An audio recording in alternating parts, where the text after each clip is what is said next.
እግዚአብሔር በጣም የተፈራውን ነቢዩን ለማዳን ሲል አንድ የእሳትን ሰረገላ አዘጋጀ። ነገሥታቶች እንኳን ይፈሩት የነበረ ይህ ታላቅ ነቢይ ማን ነው? ምክንያቱም እርሱ በተናገረ ጊዜ ሰማያትን እንኳን የማንቀሳቀስ አቅም ነበረው።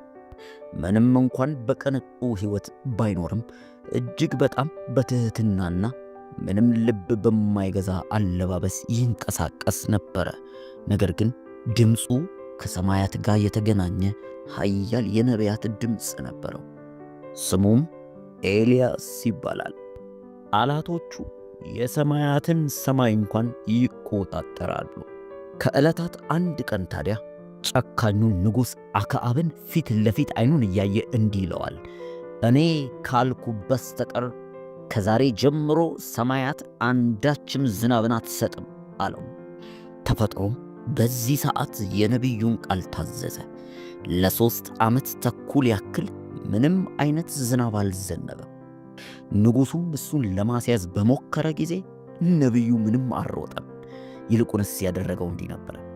ወደ ሰማይ ቀና ብሎ ተመለከተና እርሱን ሊይዙት የመጡት ሰዎች ላይ የእሳት ናዳ ልክ እንደ ዝናብ ዘነበ። በእውነትም ይህንን ሰው ሰማያት ራሳቸው ይጠብቁት ነበር። ነገር ግን ከዚህ ሁሉ በላይ የሚያስደንቀው የነቢዩ ታሪክ ኃይሉ ብቻ አልነበረም፣ ይልቁንስ አጨራረሱ ነው። ነቢዩ ኤልያስ በፍጹም አልሞተም ነበር። ይልቁንስ ሰማይ ተከፍቶ የእሳት ሰረገላ ቀጥታ ወደ እርሱ መጥቶ ነጥቆት ይዞት ሄደ። ታሪኩ ግን እዚህ ላይም እንኳን አያበቃም። ምክንያቱም መጽሐፉ ሲናገር አንድ ቀን ተመልሶ ይህ ሰው እንደሚመጣ ነው። የእግዚአብሔር ቃል ታላቅና እውነተኛ እንደሆነ ካመናችሁ አሁኑኑ አስተያየት መስጫው ላይ አሜን ብላችሁ ጻፉ። ቻናሉን በመከተል የሚጠቅሙ መጽሐፍ ቅዱሳዊ እውነታዎች ወደ እናንተ ይደርሷቸዋል።